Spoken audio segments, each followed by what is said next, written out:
नमस्कार, मैं हूं नेहा बेनीवाल और आप देख रहे हैं हलचल इंडिया। हम दिखाते हैं बेबाक खबर जिसका होता है तेज असर। मुजफ्फरनगर की मीरापुर पुलिस ने ट्रांसफार्मर चोरी के मामलों का खुलासा करते हुए 2 अभियुक्तों को चोरी के सामान के साथ गिरफ्तार कर लिया। एसएसपी मुजफ्फरनगर अभिषेक यादव के निर्देशन में चलाए जा रहे शातिर धरपकड़ अभियान के तहत मीरापुर थाना पुलिस को बड़ी सफलता हाथ लगी है, जहां पुलिस ने ट्रांसफार्मर चोरी के अभियोगों का सफल अनावरण करते हुए 2 अभियुक्तों को गिरफ्तार कर लिया, जिनके पास से चोरी किए गए बिजली के उपकरण बरामद किए गए हैं। दरअसल मामला मीरापुर थाना क्षेत्र का है, जहाँ पर पिछले काफी दिनों से हो रही ट्रांसफार्मर चोरी की घटनाओं का पुलिस ने खुलासा करते हुए 2 अभियुक्तों रणदीप और फैजान को गिरफ्तार किया है, जिन पर जनपद मेरठ, मुजफ्फरनगर सहित विभिन्न थाना क्षेत्रों में विद्युत सामान और ट्रांसफार्मर चोरी करने के लगभग 1 दर्जन मुकदमे दर्ज हैं। पकड़े गए अभियुक्त के पास से 4 बिजली के transformer, aluminium core, 15 kilo transformer, aluminium पत्ती, करीब 7 लीटर बिजली ट्रांसफार्मर का तेल और 1 मोटरसाइकिल बिना नंबर प्लेट की बरामद की है। मुजफ्फरनगर के मंसूरपुर थाना क्षेत्र के बस स्टैंड के पास बाइक रिपेयरिंग की दुकान में आग लगने से हड़कंप मच गया। मुजफ्फरनगर के मंसूरपुर थाना क्षेत्र के बस स्टैंड के पास दुकान में भयंकर आग लग गई। हालांकि आग के कारणों को कोई पता नहीं लग पाया। बताया जा रहा है कि आग लगने के बाद दुकान में रखा काफी सामान जलकर राख हो गया। दरअसल मामला मंसूरपुर थाना क्षेत्र के मंसूरपुर बस स्टैंड का है, जहां पर बाइक रिपेयरिंग की दुकान में भयंकर आग लग गई। आग लगने से दुकान में रखा काफी सामान जलकर राख हो गया। मामले की सूचना मिलते ही फायर ब्रिगेड की गाड़ी मौके पर पहुंची और भारी मशक्कत के बाद आग पर काबू पाया। सहारनपुर की नकुड़ थाना पुलिस ने 3 शातिर चोरों को चोरी के वाहनों सहित गिरफ्तार कर लिया। एसएसपी सहारनपुर आकाश तोमर के सख्त आदेशों का पालन करते हुए एसपी देहात के निर्देश पर थाना अध्यक्ष हृदय नारायण सिंह के नेतृत्व में चेकिंग के दौरान 3 शातिर चोर जिशान पुत्र अनवर, प्रवीण पुत्र मोहम्मद, जुल्फान पुत्र नवाब को नकुड़ पुलिस ने मुठभेड़ के बाद टावर तिराहे से गिरफ्तार कर लिया, जिनके कब्जे से 2 मोटरसाइकिल, 2 स्कूटी, अवैध तमंचा और जिंदा कारतूस बरामद किया गया है। ये तीनों चोर सरसावा क्षेत्र के रहने वाले हैं, जो विभिन्न जगह से मोटरसाइकिलें चोरी कर उनको औने पौने दामों में बेच दिया करते थे। प्रभारी निरीक्षक श्री एचएन सिंह के कुशल नेतृत्व में थाना पुलिस द्वारा टावर तराई के पास से सायं 6 बजे 3 शातिर किस्म के अपराधियों को गिरफ्तार किया गया था, जिनके कब्जे से दिनांक 24/11/2021 को तहसील तराई से चोरी हुई मोटरसाइकिल बरामद हुई तथा निशानदेही पर अन्य 2 मोटरसाइकिल और 2 स्कूटी और बरामद हुई हैं। अभियुक्त के कब्जे से 1 तमंचा व 1 कारतूस तथा 1 चाकू भी बरामद किया गया है। जानसठ के ग्राम पंचायत महलकी में जल भराव की समस्या को लेकर ग्राम प्रधान व ग्राम सचिव ने ग्रामीणों के साथ बैठक का आयोजन कर निर्माण के लिए प्रस्ताव रखा। जानसठ के ग्राम पंचायत महलकी में जल भराव की समस्या को लेकर ग्राम प्रधान व ग्राम सचिव कमल दास के द्वारा ग्रामीणों की बैठक लेकर ग्रामीणों को नाला बनवाने के लिए गांव में जल भराव की समस्या का निदान करने के लिए समझाया गया और नाला बनाने के लिए प्रेरित किया गया, जिसमें पक्ष विपक्ष दोनों समुदाय से बातचीत की गई और उन्हें बताया गया कि अगर नाला बनाकर पानी की निकासी तालाब में हो जाती है तो उससे सभी को फायदा होगा और जल भराव की समस्या खत्म हो जाएगी। इस मौके पर ग्रामीणों को ग्राम प्रधान नरेंद्र कुमार के द्वारा समझाया गया कि इस नाले का पानी निकालकर अगर तालाब तक पहुंचाते हैं तो गांव वालों को जल भराव से निजात मिल सकेगी। जी रात दुकान चोरों ने वो फाड़ ली, सामान ले गए और नकदी ले गए। कितनी नकदी तो बहुत थी, सामान लेने जाना था आज। गांव वालों का काम है, कोई बाहर का तो आने का नहीं है। अच्छा, पुलिस को तहरीर वारी दी? हाँ जी, रखी तो आई थी पुलिस पर, क्या आश्वासन देगी पुलिस? बस यूँ कह रहे थे शाम तक ढूंढ देंगे, तो 12 घंटा 12 घंटा का टाइम दे। गाँव में हड़वारे मोहल्लों में काफ़ी टाइम से, पिछले लगभग 1 साल से पानी की समस्या थी, जो कि पानी के निकास का रास्ता नहीं मिल रहा था जी। काफ़ी लोगों से, अड़ोस पड़ोस के खेत वालों से संपर्क किया, उनको जो है ना रिक्वेस्ट किया, लेकिन कोई आदमी पानी की नाली देने के लिए तैयार नहीं था जी। अभी पूरे मोहल्ले ने आज एक सर्वसम्मति से बैठ के फैसला लिया है कि आज हम इस जो है ना पानी को पंचायत घर के नीचे से निकालेंगे और इसको जो है ना आगे जोड़ तक एक रास्ता बना के, नाला बना के उसमें डालेंगे। ठीक। और इस चीज़ के लिए पूरे मोहल्ले वालों ने एक मत होकर सहमति दी है और हम इसका निराकरण करेंगे और हम इस नाला निर्माण को शुरू कराएंगे। ठीक है, तो इससे क्या पानी का निकासी हो जाएगी? हाँ, पूरे मोहल्ले की परफेक्ट निकासी होगी पानी की। ठीक। पंजाब नेशनल बैंक आरसीटी द्वारा 6 दिवसीय बीसी सखी प्रशिक्षण कार्यक्रम का समापन करते हुए प्रमाण पत्र वितरित किए गए। पंजाब नेशनल बैंक स्वरोजगार प्रशिक्षण संस्थान द्वारा केंद्र पर 6 दिवसीय बीसी सखी प्रशिक्षण कार्यक्रम का समापन किया गया और प्रमाण पत्र वितरित किए गए। मुख्य अतिथि के रूप में आरसीटी के राज्य निदेशक विजय शंकर शर्मा ने उपस्थित बीसी सखियों को बधाई देते हुए कहा कि यह पुनीत कार्य आपको प्राप्त हुआ है। आपका यह दायित्व है कि अपने ग्राम पंचायत में बेहतर बैंकिंग सुविधाएं पहुंचाएं और अपने गांव की महिलाओं को भी स्वरोजगार से जोड़ने का प्रयास करें। विशिष्ट अतिथि के रूप में उपस्थित वरिष्ठ समाजसेवी व सेबी के जिला प्रतिनिधि विपिन सिंघल ने आत्मनिर्भर भारत अभियान और बेहतर ग्राहक प्रबंधन पर विस्तार से चर्चा की। शामली के जलालाबाद में ट्रक को बचाने के चक्कर में एक ट्रक अनियंत्रित हो गया। गनीमत रही कि कोई दुर्घटना नहीं हुई।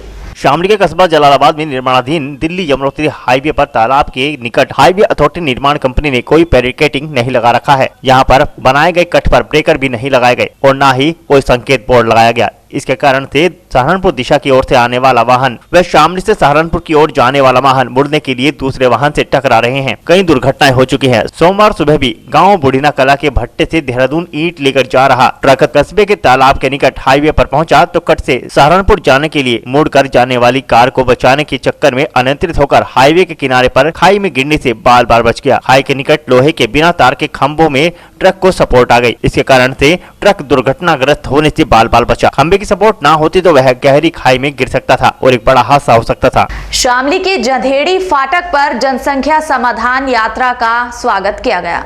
शामली जनपद की सीमा जंदेड़ी फाटक पर जनसंख्या समाधान यात्रा का स्वागत किया गया। यात्रा में शामिल जनसंख्या समाधान फाउंडेशन के पदाधिकारियों ने जनसंख्या नियंत्रण के बारे में विचारों के माध्यम से जनसंख्या नियंत्रण के प्रति जागरूक किया। जनपद शामली के रेलवे फाटक से निकट आरंभ होने वाली सीमा पर जनसंख्या समाधान यात्रा का सोमवार सुबह में पहुँचने पर राष्ट्रीय संयोजिका रूबी चौधरी, सह संयोजिका ममता के नेतृत्व में स्वागत किया गया। यहाँ पर जनसंख्या समाधान फाउंडेशन के पदाधिकारी कार्यकर्ताओं का माल्यार्पण कर उनको पगड़ी पहनाकर सम्मानित किया गया। फाउंडेशन के राष्ट्रीय अध्यक्ष अनिल चौधरी ने बताया कि उत्तर प्रदेश ऐसा पहला राज्य है जहां पर जनसंख्या नियंत्रण कानून बनाया गया है। देश में जाति, धर्म व भाषा बंधनों से ऊपर उठकर जनसंख्या नियंत्रण कानून सभी नागरिकों पर समान रूप से लागू हो। कानून में प्रावधान किया जाए कि तीसरी संतान उत्पन्न करने वाले दंपत्ति को मिलने वाली सभी प्रकार की सरकारी सहायता समाप्त कर उनका मताधिकार समाप्त कर दिया जाए और चौथी संतान पैदा होने पर आपराधिक कृत्य मानते हुए 10 वर्ष की दंपत्ति को सजा का प्रावधान किया जाए। जनसंख्या नियंत्रण कानून को लेकर उत्तर प्रदेश के 66 जिलों में जनसंख्या समाधान यात्रा के माध्यम से जागरूक किया जा रहा है।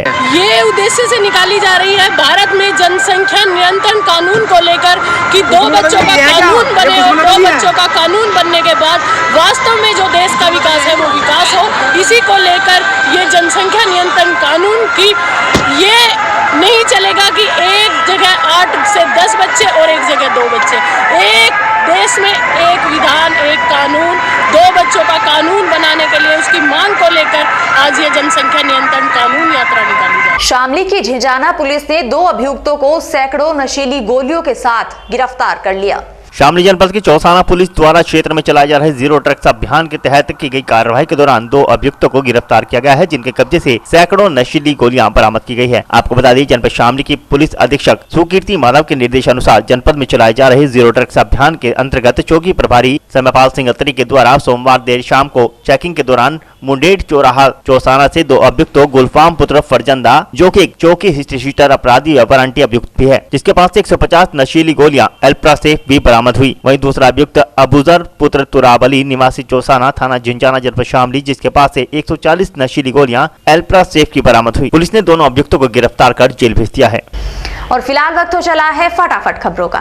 शामली के गढ़ीपुख्ता कस्बे के मोहल्ला चौधरान में डॉक्टर रविंद्र पवार के आवास पर हाजी शरीफ अहमद कुरैशी के नेतृत्व में एक बैठक का आयोजन किया गया, जिसमें मेरठ के दबथबा में होने वाली सपा राष्ट्रीय अध्यक्ष अखिलेश यादव और रालोद राष्ट्रीय अध्यक्ष जयंत चौधरी की रैली में पहुंचने का आह्वान किया गया। इसमें शामिल हुए राष्ट्रीय लोकदल के युवा राष्ट्रीय महासचिव और पूर्व चेयरमैन अशरफ अली खान ने कहा कि वर्तमान की योगी सरकार एक पेपर नहीं संभाल पाती है तो उत्तर प्रदेश कैसे संभालेगी। योगी सरकार में पेपर होने से पहले ही पेपर लीक हो जाते हैं, जिसके कारण छात्रों की मेहनत और पैसा बर्बाद हो जाता है। तो वहीं योगी सरकार बात करती है पूरे प्रदेश को संभालने की। हम लखनऊ में छात्रों के ऊपर हुए बर्बरता पूर्वक लाठीचार्ज की कड़े शब्दों में निंदा करते हैं और हम सभी युवाओं छात्राओं को विश्वास दिलाते हैं कि गठबंधन की सरकार बनने के बाद सभी युवाओं छात्राओं को रोजगार दिलाने का काम हमारी सरकार करेगी और किसानों व मजदूर सभी के बिजली बिलों को माफ करने और नए बिलों को हाफ कर दिया जाएगा। तो वहीं मेरठ के दबथुआ में में होने वाली गठबंधन की रैली में ज्यादा से ज्यादा संख्या में पहुंचने का आह्वान किया गया। वहीं सभा को संबोधित करते हुए राष्ट्रीय लोकदल के नेता हाजी ताज मोहम्मद ने कहा कि योगी सरकार के सभी दावे खोखले साबित हुए हैं।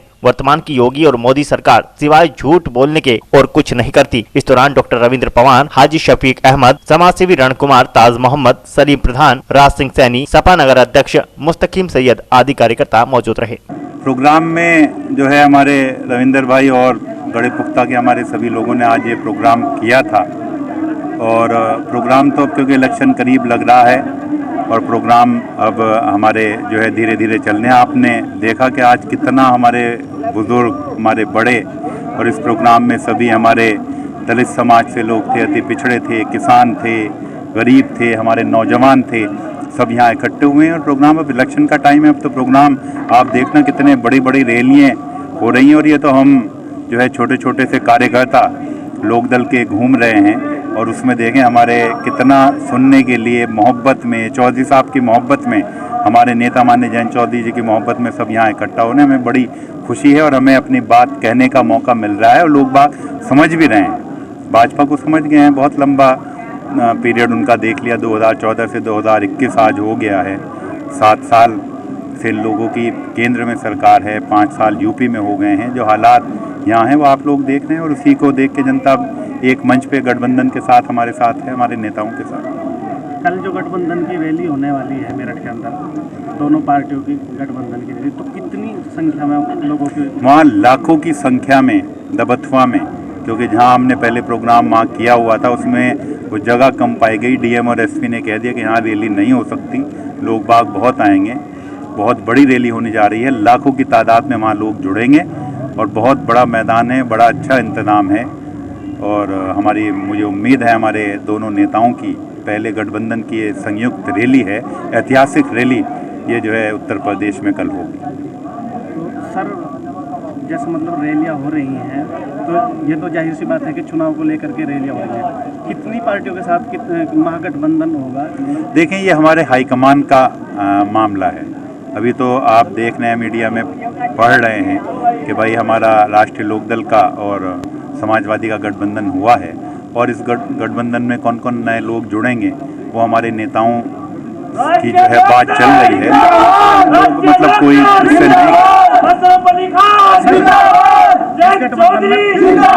वैसी साहब भी शामिल हो सकते हैं?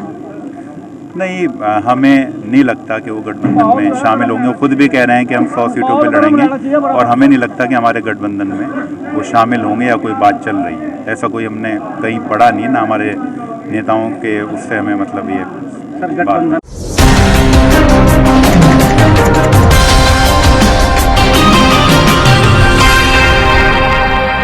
सहारनपुर में आज फिर से सीमेंट व्यापारी को पैसे मांगने पर गोली मार दी गई। सीमेंट व्यापारी की हालत को गंभीर देखते हुए हार्ट सेंटर रेफर कर दिया गया है। दरअसल पूरा मामला सहारनपुर के थाना सदर बाजार क्षेत्र के नवीन नगर का है, जहां पर सुबह 9 बजे एक सीमेंट व्यापारी राहुल, जिसने मकान निर्माण कार्य के लिए एक व्यक्ति राजू को उधार में कुछ सीमेंट दिया था, और जब सीमेंट के पैसे वापस नहीं आए तो राहुल सुबह राजू के घर पैसे लेने के लिए पहुँच गया, जिसमें पैसे को लेकर हुई कहा-सुनी के बाद राजू ने राहुल के ऊपर फायरिंग कर दी। वहीं राहुल की हालत नाजुक बताई जा रही है, जिसमें राहुल को प्राथमिक उपचार देने के बाद हायर सेंटर रेफर कर दिया गया। साथ ही पुलिस द्वारा फरार राजू की तलाश शुरू कर दी गई है। आज करीब 9:30 बजे सुबह थाना सदर बाजार के हसनपुर क्षेत्र में एक राहुल नामक व्यक्ति को फायर आर्म इंजरी आई है।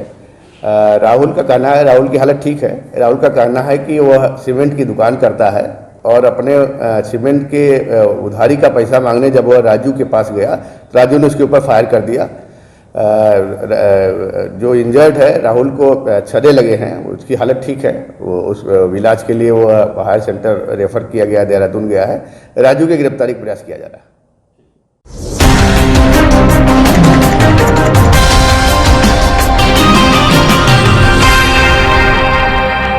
मुजफ्फरनगर की मीरापुर पुलिस ने बैंक शाखाओं में सुरक्षा व्यवस्था पुख्ता बनाने के उद्देश्य से मंगलवार को सघन चेकिंग अभियान चलाया। मीरापुर पुलिस टीम ने बैंकों में आने वाले लोगों से पूछताछ की, साथ ही सीसीटीवी कैमरों व सुरक्षा से जुड़े अन्य उपकरणों की भी जांच की गई। कर्मचारियों को निर्देश दिए गए कि संदिग्धों पर भी कड़ी नजर रखी जाए। बैंकों की सुरक्षा व्यवस्था को पुख्ता बनाने के उद्देश्य से मंगलवार को मीरापुर थाना प्रभारी ज्ञानेश्वर बोध के नेतृत्व में एसआई ब्रह्मजीत सिंह ने विभिन्न बैंक शाखाओं में सघन चेकिंग अभियान चलाया। और आज के इस बुलेटिन में फिलहाल इतना ही। कल फिर हाजिर होंगे कुछ और नई खबरों के साथ। तब तक के लिए नमस्कार।